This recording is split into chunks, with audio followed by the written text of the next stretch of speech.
Olá, oitavo ano, tudo bem? Pessoal, voltamos a falar um pouco então sobre o primeiro reinado na nossa aula de hoje. Vamos lembrar de algumas coisas das nossas aulas passadas, oitavo ano. Primeira coisa que nós podemos lembrar da aula passada é que o Brasil, em 7 de setembro, se tornara independente. Mas essa independência, conforme nós discutimos, ela não chegou a todo o Brasil da mesma forma. O que aconteceu? Muitas regiões ainda se mantiveram fiéis à coroa, à monarquia portuguesa. Com isso, Dom Pedro I, né, até então apenas ainda Dom Pedro, passou a lutar, a buscar o reconhecimento da independência e do seu governo também. Conseguiu a Inglaterra como uma grande apoiadora. Né? Nós podemos lembrar dos episódios do Lord Cochrane, e diversas províncias tiveram conflitos aonde o poder central brasileiro conseguiu sufocar essas tentativas de revoltas e também movimentos separatistas. A aula de hoje, sobre o primeiro reinado, nós vamos voltar a falar do reconhecimento da independência do Brasil. Mas nós não vamos mais falar apenas de uma questão externa. Nós vamos falar dessa busca pelo reconhecimento externo sobre a independência brasileira. Estamos na apostila 2, unidade 4, páginas 501 a 503. Não se enganem, oitavo ano. Apesar de parecer que são poucas páginas para a gente discutir, é um conteúdo bastante extenso, é um conteúdo bastante complexo. Não é difícil.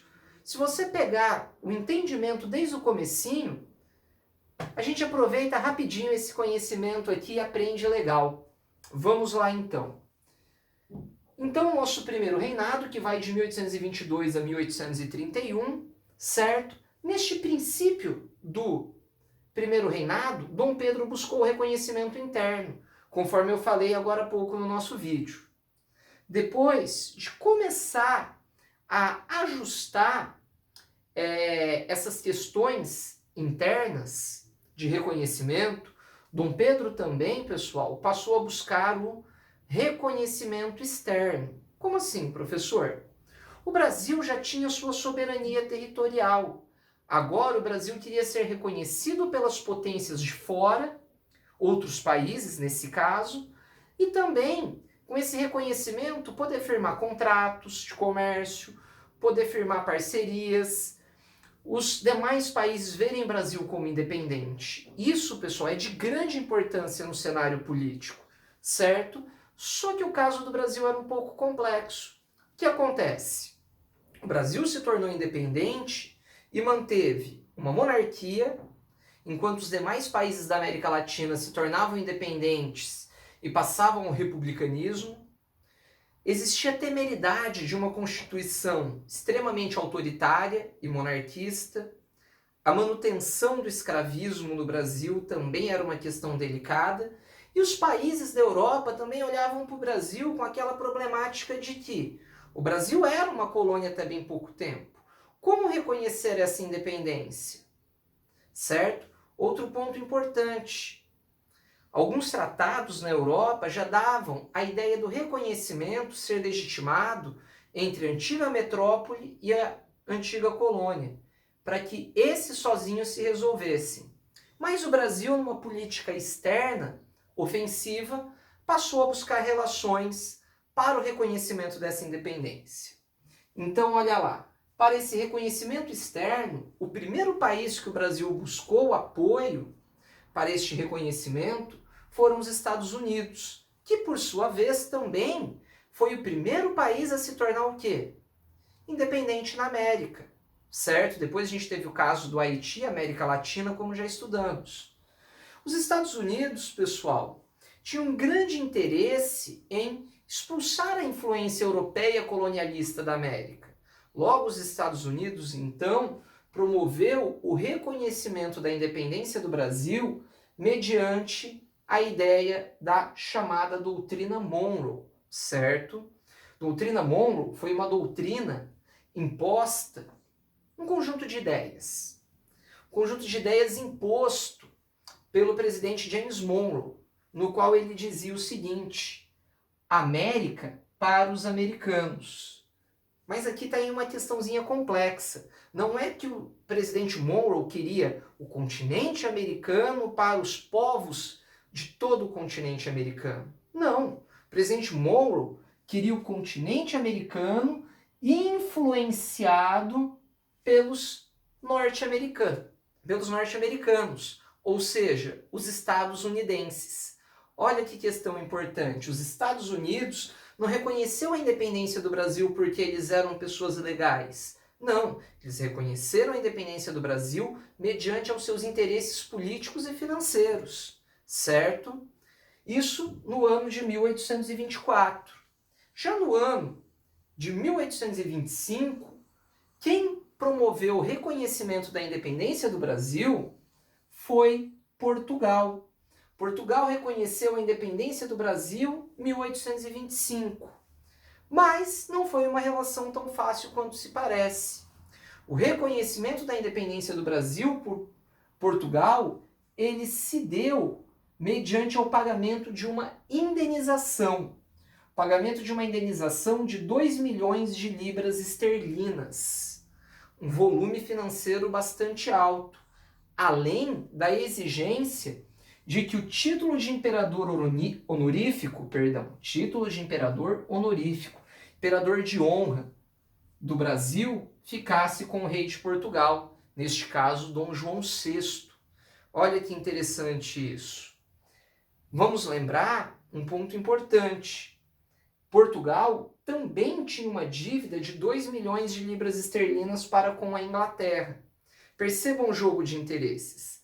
A Inglaterra também vai fazer o reconhecimento da independência do Brasil em 1827. A Inglaterra, ela tinha interesse em manter a parceria com o Brasil. Por quê? Ela não mantendo a parceria com o Brasil, não reconhecendo a sua independência, provavelmente o Brasil se aproximaria de outros mercados. Exemplo, a França, que era uma concorrente direta inglesa. Assim, a Inglaterra reconheceu a nossa independência em 27, apoiando o pagamento dos 2 milhões de libras esterlinas a Portugal, onde muito provavelmente quem recebeu esse dinheiro foram os ingleses. Além do mais, a Inglaterra impôs uma condição. O reconhecimento da independência só se deu mediante a renovação do Tratado de Comércio e Amizade, aonde a Inglaterra tinha taxas privilegiadas com relação ao comércio no Brasil. Essa renovação se deu por mais 15 anos, certo? Assim, pessoal, nós tivemos o nosso processo de reconhecimento externo. Paralelo a tudo isso, em 1823, ainda quando o Brasil enfrentava conflitos para o reconhecimento interno da nossa independência, Dom Pedro, como rei, convocou uma Assembleia Constituinte. O que é isso, professor? Uma Assembleia para escrever uma Constituição para o Brasil. O que é a Constituição? A Constituição é a Carta Magna, a Carta Máxima das leis brasileiras, de leis. Ou seja, o Brasil passaria a ter uma carta de Constituição, uma carta de leis onde delimitaria o que pode e o que não se pode dentro do Brasil. Dom Pedro, então, convocou uma Assembleia Constituinte para que o Brasil tivesse uma carta constitucional, certo? Assim, se formaram 3 grupos políticos. Os absolutistas, que defendiam o poder total a Dom Pedro I nessa Constituição, que ele estivesse acima da própria Constituição como imperador. Os liberais, que eram mais moderados, defendiam uma monarquia, mas com Dom Pedro abaixo da Constituição, certo? Onde alguns deles, mais moderados, defendiam a manutenção da escravidão, e os mais exaltados que queriam o fim da escravidão total, e os bonifácios, que queriam uma limitação real ao poder do imperador, que a Constituição estivesse acima do imperador e o imperador se sujeitasse a ela. Durante 6 meses, nós tivemos embates entre esses grupos políticos, mas Dom Pedro resolveu que queria centralizar todo o poder em suas mãos. O que Dom Pedro fez? Em 12 de novembro de 1823, ele ordenou o fechamento da Assembleia Constituinte. O que aconteceu? A Assembleia Constituinte, pessoal, se trancou numa sala para continuar a discussão, até que pela manhã a porta foi arrebentada e essa Assembleia foi dissolvida. Esse episódio de Dom Pedro fechar a nossa Assembleia Constituinte e dizer que ninguém mais escreveria a Constituição ficou conhecido como a Noite da Agonia. Depois que Dom Pedro dissolveu a Assembleia Constituinte, ele convocou homens de sua confiança e ordenou que em pouco tempo uma Constituição fosse escrita, aos moldes de uma monarquia absolutista. Ou seja, Dom Pedro, ele impôs uma Constituição, ao invés de deixar que a Constituição fosse escrita de maneira democrática. Se a Constituição fosse escrita de forma democrática, ela teria sido uma Constituição promulgada. Todavia, em 25 de março, quando essa Constituição ficou pronta, Dom Pedro impôs ela aos brasileiros. Ela foi o quê? Outorgada. Uma Constituição outorgada é uma Constituição imposta. Tendo assim, a primeira Constituição brasileira. Nessa primeira Constituição brasileira, os poderes ficaram divididos entre executivo, administração, legislativo, aqueles quem fazem as leis, e judiciário. O judiciário ele não faz lei, ele aplica a lei. Todavia, Dom Pedro criou um quarto poder, o chamado poder moderador, que era o poder do próprio imperador, onde ele podia dissolver a Câmara e Senado quando quisesse, poderia impor leis conforme quisesse e criar leis da mesma forma. Ou seja, com o poder moderador, Dom Pedro ficou aos moldes do absolutismo. Um governante com todos os poderes em suas mãos. Além da manutenção do escravismo e, claro, privilégios às camadas mais abastadas, os mais ricos, os fazendeiros. Certo? Pessoal, peço que leiam as páginas 501 a 503, destaquem e qualquer dúvida nós vamos tirar nas nossas aulas, tanto ao vivo quanto no Fórum do Conhecimento, na nossa trilha do conhecimento. Tá bom? Qualquer dúvida é só mandar para o professor e a gente responde. Até o nosso próximo vídeo, até a próxima aula. Tchau!